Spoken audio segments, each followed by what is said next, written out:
देव परमेश्वर आज आपल्याशी बोलत आहे का? आणि जर तो बोलतो तर आपण आज त्याची वाणी कशी ऐकू शकतो? देवाचं कसं ऐकावं हे ह्या संदेश मालिकेचं नाव आहे.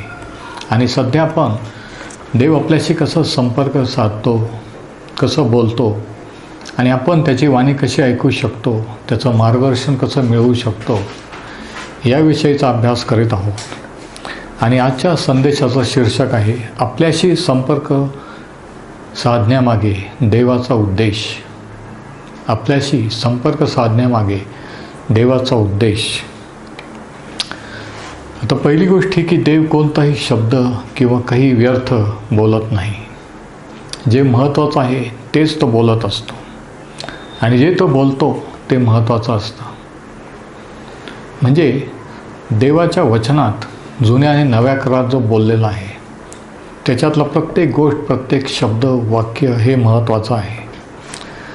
दुसरी गोष्ट ही की देव आपल्याला समजेल असं बोलतो. आपल्याला जसं वाटतं की त्याने आपल्याशी बोलावं त्याच्यापेक्षा अधिक त्यालाही वाटतं की आपण त्याचं ऐकावं आणि त्याचं समजावं. आणि म्हणून संपर्क हा एकतर्फे नाही तर दोन्ही व्यक्तीतर्फे होत असतो आणि त्यावेळेचा संबंध दृढ होत असतात.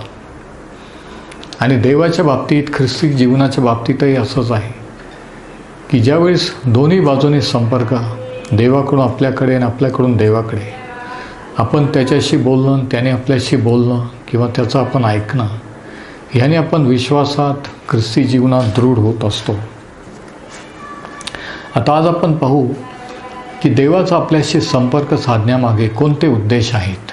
आणि प्रामुख्याने 3 उद्देश आहेत, 3 गोष्टी ज्यामुळे देव आपल्याशी संपर्क साधतो. पहिली गोष्ट ही की आपल्याला सत्य समजावं. आपल्याला समजावं हा देवाचा उद्देश आहे. म्हणून तो कोड्यात किंवा अवघड रीतीने बोलत नाही. तो सरळ सरळ स्पष्टपणे साध्या सोप्या भाषेत, साध्या सोप्या रीतीने आपण समजू शकू अशा रीतीने तो आपल्याशी बोलत असतो. तो देवाच्या लोकांशी आणि इतरांशी बोलत असतो. प्रामुख्याने आपण जे त्याचे लोक आहोत, ज्यांनी प्रभू येशूवर तारणारा म्हणून विश्वास ठेवलेला आहे, त्यांना देवाने त्याचा पवित्र आत्मा दिलेला आहे. आणि जो आत्मा त्याने दिला त्या आत्म्याच्याद्वारे तो आपल्याशी संपर्क साधत असतो. प्रभू येशूने सांगितलं होतं योहान 14 आणि 16 मध्ये की मी जाईन पण दुसरा एक जण माझ्यासारखा पाठवेन, तो तुम्हाला सर्व काही शिकविल, तो तुम्हाला सर्व सत्यात मार्गदर्शन करेल. ज्याला सत्याचा आत्मा असं प्रभू येशूने म्हटलं. म्हणजे देवाचं सत्य, प्रभू येशू ख्रिस्त जो सत्य आहे आणि त्याचा पवित्र आत्मा जो सत्याचा आत्मा आहे त्याच्याद्वारे आपल्याला समजू शकतं. 1 कोरिंथ 2 आणि याच्या 9व्या वचनात पाऊल असं लिहितो, हे तर ह्या शास्त्रलेखाप्रमाणे आहे, डोळ्यांनी पाहिले नाही, कानाने ऐकले नाही व माणसाच्या मनात आले नाही, ते आपणावर प्रीती करण्यासाठी देवाने सिद्ध केले आहे. आणि मग 10व्या वचनात तो काय म्हणतो बघा, परंतु देवाने ते स्वतःच्या आत्म्याच्याद्वारे आपल्याला प्रगट केले. म्हणजे देव कसं प्रगट करतो तर त्याच्या स्वतःच्या आत्म्याच्याद्वारे, म्हणजे पवित्र आत्म्याच्याद्वारे, जो आत्मा त्याने आपल्याला दिलेला आहे त्या आत्म्याच्याद्वारे तो आपल्याला त्याचं प्रगटीकरण, त्याच्याबद्दलच्या गोष्टी आपल्याला सांगत असतो. कारण आत्मा हा सर्व गोष्टींचा व देवाच्या रहस्यांचा शोधक आहे. म्हणजे बघा, पहिली गोष्ट ही की आपल्याला सत्य समजावं. आणि सत्य कसं समजू शकतं तर सत्याच्या आत्म्याच्याद्वारे, पवित्र आत्म्याच्याद्वारे. जर कोणाला देवाचा आत्मा नाही तर तो देवाचा नाही. आणि म्हणून 12व्या वचनात त्याच अध्यायाचे पाऊल काय म्हणतो बघा, 1 कोरिंथ 2 आणि वचन 12, तो म्हणतो की आपल्याला जगाचा आत्मा नव्हे तर देवापासून जो आत्मा तो मिळाला आहे, यासाठी की जे देवाने आपल्याला कृपेने दिले ते आपण ओळखून घ्यावे किंवा ते आपल्याला समजावे. म्हणजे देवाने त्याचा आत्मा आपल्याला कशासाठी दिलेला आहे की देवाच्या गोष्टी, देवाने जे आपल्यासाठी केलेलं आहे ह्या त्याच्याबद्दलचं सत्य आपल्याला समजावं, आपण समजून घ्यावं. आणि मग 14व्या वचनात पुढे तो काय म्हणतो बघा, दैहिक मनुष्य देवाच्या आत्म्याच्या गोष्टी स्वीकारित नाही. म्हणजे ज्याचं तारण झालेलं नाही, जो व्यक्ती देवाकडे वळलेला नाही, ज्याच्या ठाई देवाचा आत्मा नाही, ती व्यक्ती दैहिक आहे. दैहिक मनुष्य देवाच्या आत्म्याच्या गोष्टी स्वीकारित नाही, कारण त्या त्याला मूर्खपणाच्या वाटतात आणि त्याच्याने त्या ओळखवत नाहीत, कारण त्यांची पारख आत्म्याच्या योगे होते. म्हणजे देवाच्या गोष्टी जो माणूस देवाचा नाही तो समजू शकत नाही. जो देवाचा आहे, ज्याच्या ठाई देवाचा आत्मा आहे, तोच देवाविषयीचं सत्य, देवाविषयीच्या गोष्टी समजू शकतो. म्हणजे पहिली गोष्ट ही की आपल्याला सत्य समजावं देवाविषयीचं. आता हे सत्य म्हणजे कोणतं सत्य, म्हणजे नेमकं आपल्याला काय समजावं? 3 गोष्टी आहेत. पहिली गोष्ट, देवाविषयीचं सत्य आपल्याला समजावं की देव कोण आहे, प्रभू येशू ख्रिस्त कोण आहे, त्याने आपल्यासाठी काय केलं, तो कसा आहे, तो काय करू शकतो, काय करू शकत नाही, ह्या गोष्टी त्याच्या वचनात लिहिलेल्या आहे. त्याचं सामर्थ्य, त्याचा गौरव, त्याचं आपल्यावरील प्रेम, त्याची कृपा, हे आपल्याला समजावेत. ह्याविषयीचं सत्य आपल्याला समजावं. दुसरी गोष्ट, आपल्या स्वतःबद्दलचं सत्य आपल्याला समजावं की आपण कोण आहोत, कशासाठी देवाने आपल्याला निर्माण केलेलं आहे, आपल्या जीवनाचा उद्देश काय आहे, आपण कुठून आलो, कुठं जात आहोत.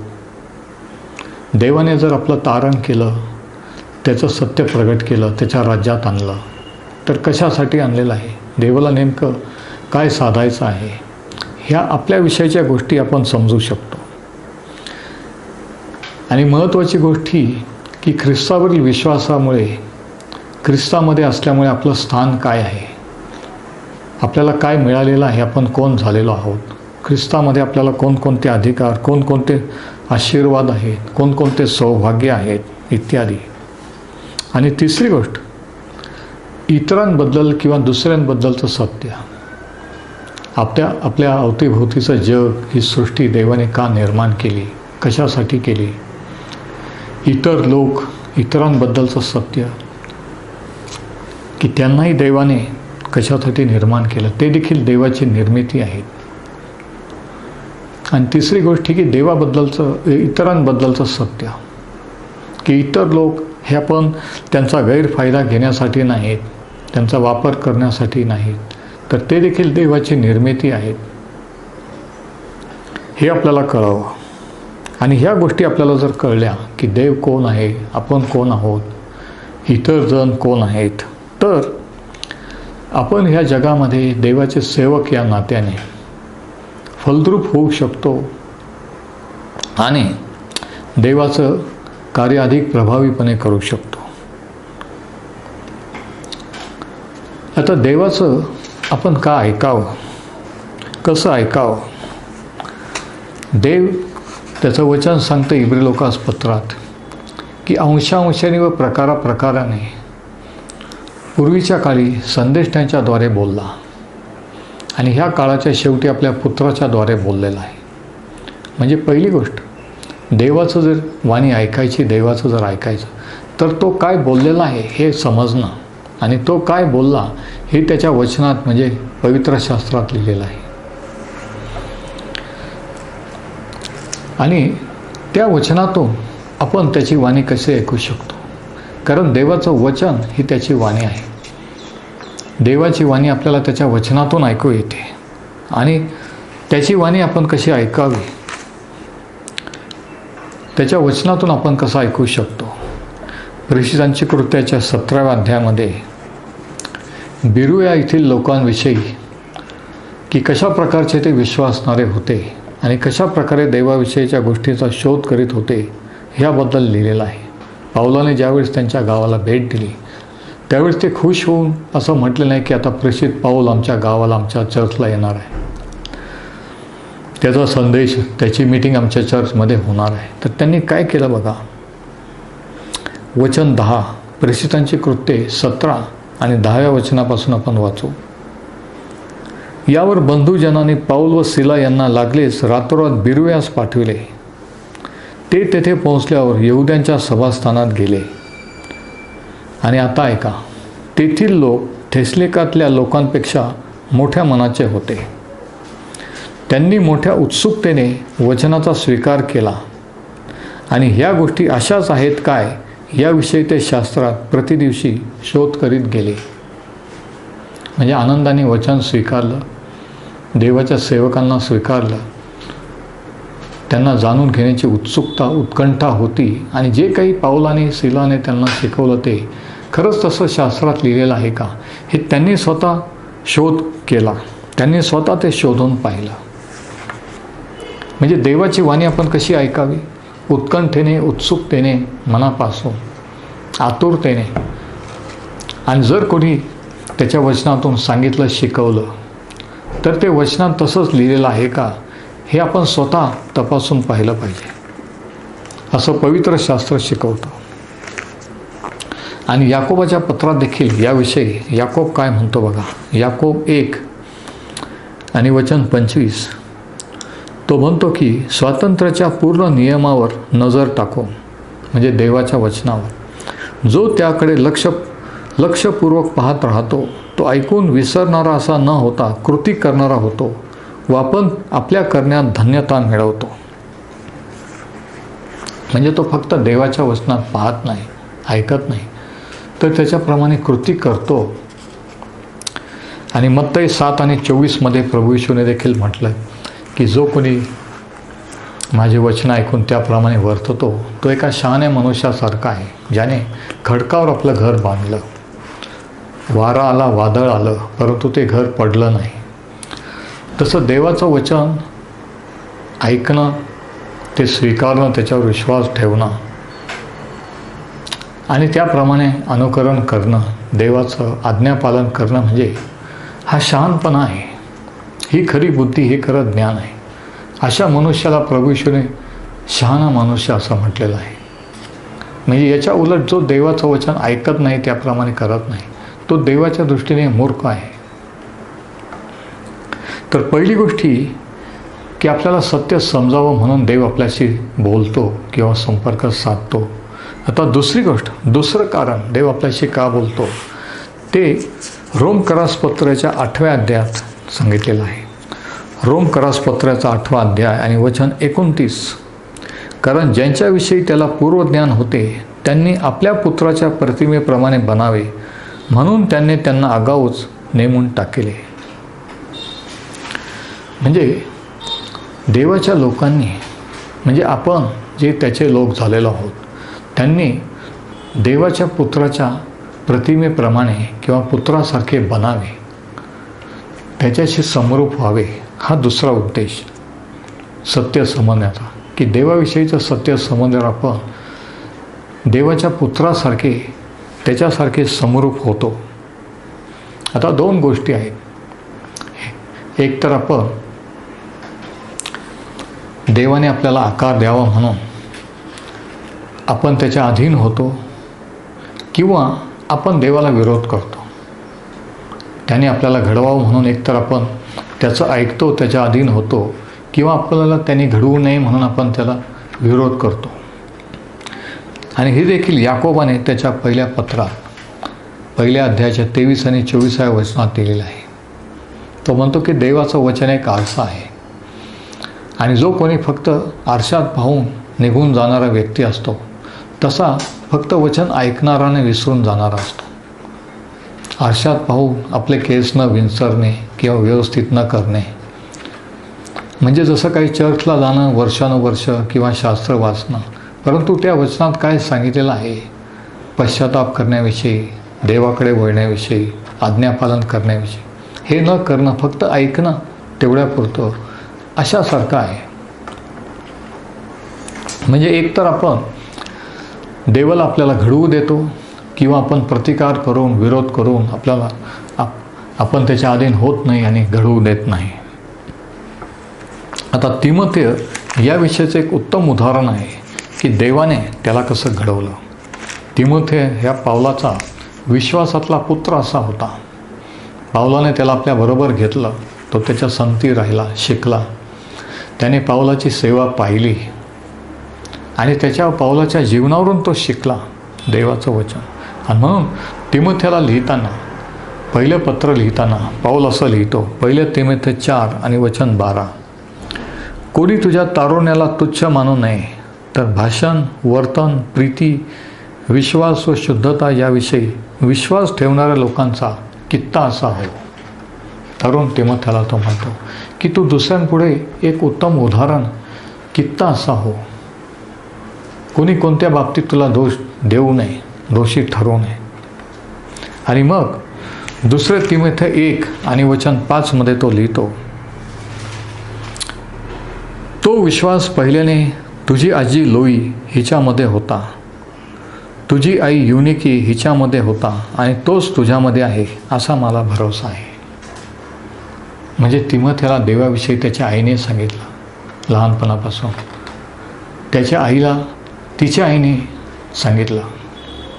आणि अशा रीतीने तो म्हणतो की कोणापासून तू शिकलास, काय शिकलास, ह्या गोष्टी तू ध्यानात ठेव, विसरू नका.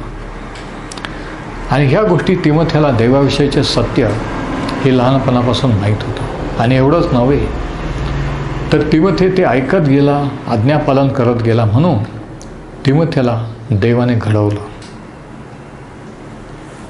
त्याचं जीवन बदललं गेलं. 2 तिमोथेय 3 वचन 14 आणि 15 मध्ये काय लिहिलं आहे बघा. पावलाने एक दिवशी येऊन त्याच्याबरोबर तो घेऊन गेला आणि तो पावलाचा सहाय्यक, सहकारी असा झाला. पावलाकडून, त्याच्या आईकडून जे काही देवाविषयीचं सत्य तिमोथेय शिकला, ऐकलं, आज्ञापालन केलं, त्याच्यावरून त्याचं जीवन घडलं गेलं. 2 तिमोथेय 3 14 आणि 15, तू ज्या गोष्टी शिकलास व ज्याविषयी तुझी खात्री झाली त्या धरून राहा. पाऊल तिमोथेला म्हणतो, त्या कोणापासून शिकलास हे आणि तुला पवित्र शास्त्राची माहिती बालपणापासून आहे हे तुला ठाऊक आहे. ते ख्रिस्त येशूमधील तुझ्या विश्वासाच्या द्वारे तारणासाठी तुला ज्ञानी करावयास समर्थ आहे. तो म्हणतो की जे देवाचं वचन, पवित्र शास्त्र, हे तुला ज्ञानी करावयास, ज्ञान बुद्धी द्यायला समर्थ आहे, पुरेसं आहे. म्हणजे बघा, दुसरी गोष्ट देवाची इच्छा आहे. पहिली गोष्ट की आपल्याला सत्य समजावं. दुसरी गोष्ट की आपण त्या सत्याच्या अधीन झाल्यावर, स्वीकारल्यावर त्याप्रमाणे घडावं. देवाला आपल्याला घडू द्यावं त्याच्या पुत्राच्या प्रतिमेप्रमाणे. आणि तिसरं कारण देव आपल्याशी बोलतो किंवा संपर्क साधतो ते हे की आपण जे आपल्याला समजलेलं आहे, आपण जे घडलेलो आहोत, घडत आहोत, ते आपण देवाविषयीचं सत्य इतरांना सांगावं की देव कोण आहे, प्रभू येशू ख्रिस्त कोण आहे, त्याने काय केलं. आणि हेच प्रभू येशूने त्याच्या शेवटल्या आज्ञामध्ये शिष्यांना सांगितलं, मत्ती 28:18-20 मध्ये, की संपूर्ण सृष्टीला जाऊन सुवार्तेची घोषणा करा. जे काही मी तुम्हाला शिकविले ते त्यांना पाळायला शिकवा. म्हणजे बघा, जे काही शिष्यांना समजलेलं होतं, प्रभू येशूची इच्छा होती की त्यांनी दुसऱ्यांना शिकवावे, इतरांना शिष्य करावं. आणि ज्या इतरांना समजलं त्यांनी आणखी इतरांना, दुसऱ्यांना सांगावं. आणि असं करत करत आजपर्यंत 2000 वर्षात देवाचं सत्य, देवाची सुवार्ता आपल्यापर्यंत आजपर्यंत आलेली आहे. आणि ही देवाची पद्धत आहे, त्याचं सत्य पुढच्या पिढीला आणि पुढच्या पिढीने तिच्या पुढच्या पिढीला सांगण्याची. आणि हीच आज्ञा पावलाने देखील तिमोथेला केली. 2 तिमोथेला पत्र 2 आणि वचन 2 तो म्हणतो, तो असं लिहितो, ज्या गोष्टी तू पुष्कळ साक्षांसमोर माझ्यापासून ऐकल्या, म्हणजे ज्या गोष्टी तिमोथेने पावलापासून ऐकल्या त्या इतरांना शिकविण्यास योग्य अशा विश्वासू मनुष्यांना सोपवून दे. तो म्हणतो, जे तू माझ्यापासून शिकलास ते विश्वासू मनुष्यांना शिकव, त्यांना त्या गोष्टी सोपवून दे, म्हणजे ते इतरांना शिकवतील. बघा, जे आपल्याला समजलेलं आहे ते आपण इतरांना सांगावं, ही देवाची इच्छा आहे आणि म्हणून तो त्याचं सत्य आपल्याला प्रगट करतो. आणि आपण प्रत्येकजण कोणतं ना कोणतं सत्य कोणत्या ना कोणत्या रीतीने आपण एकमेकांशी संपर्क साधत असतो. कोणता तरी संदेश आपण इतरांना देत असतो. उदाहरणार्थ एक बाप किंवा एक वडील जर देवाला देत नाही दशांश किंवा अर्पण, तर तो आपल्या कुटुंबाला आपल्या मुलांना हे असा संदेश देतो की देव आपल्या गरजा पुरवू शकत नाही, देव भरोसा ठेवण्याजोगा देव नाही आणि म्हणून आपण देवाला नाही दिलं तरी चालतं, असा चुकीचा संदेश तो आपल्या मुलांना देत असतो नकळत. किंवा या उलट एखादा बाप एखादा पिता जो देवावर विश्वास ठेवणार आहे, जो त्याचं वचन वाचतो, त्याची भक्ती करतो, त्याचे लेकरं पाहतात, त्यावेळेस तो असा संदेश देतो त्याच्या जीवनाच्याद्वारे त्याच्या बोलण्याच्याद्वारे की आपल्याला देवाच्या सल्ल्याची मसलतीची मार्गदर्शनाची गरज आहे. तो एक चांगला पिता आहे आणि आपण त्याच्याशी बोलू शकतो, तो आपल्याशी बोलू शकतो. आपल्याला त्याच्या वचनाची त्याच्या ज्ञानाची गरज आहे दैनंदिन जीवनातील समस्यांना तोंड देण्यासाठी. हा संदेश हा पिता त्याच्या मुलांना सांगत असतो किंवा देत असतो. परंतु तिसरी गोष्ट अशी की जर आपण काही बोलत नाही, कोणताही संदेश देत नाही, शांत राहतो, त्या रीतीने सुद्धा आपण एक संदेश देत असतो. हे तुम्हाला माहीत आहे का? उदाहरणार्थ पेत्र हा प्रेषित होता. तो विदेशांकडे गेला आणि शास्त्रात सांगितलं आहे की ज्यावेळेस काही यहुदी लोक आले त्यावेळेस तो विदेशी लोकांबरोबर जेवायला बसलेला असताना तो उठला आणि त्याच्या लोकात मिक्स झाला. याच्यावरून त्याने असा संदेश दिला विदेशांना, जे विदेशी लोक प्रभूश्वर विश्वासात आलेले होते, की ते यहुद्यांपेक्षा कमी आहेत, यहुदी लोक देवाचे सर्वश्रेष्ठ आहेत.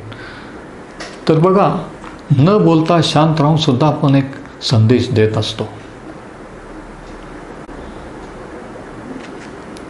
आणि म्हणून प्रश्न असा आहे की आज तुम्ही तुमच्या जीवनाच्याद्वारे तुमच्या कुटुंबाला, तुमच्या मुलांना आणि इतरांना कशा प्रकारचा संदेश देता, कशा प्रकारचा संपर्क तुम्ही करीत आहात? देवाविषयीचं सत्य तुम्हाला माहीत आहे का? ते तुम्ही स्वीकारलेलं आहे का? जर देवाविषयीचं सत्य आपल्याला समजलं त्याच्या वचनातून, त्याच्या आत्म्याने, तर ते सत्य आपल्याला बदलेल, आपल्याला घडवील, आपल्याला आपल्या जीवनाला आकार देईल आणि देवाचे उपयोगी पात्र असं आपण होऊ. आणि एवढंच नव्हे तर देवाचं सत्य आपण इतरांनाही सांगू. आणि हाच देवाचा मुख्य उद्देश आहे. परमेश्वर हे वचन आशीर्वादित करो.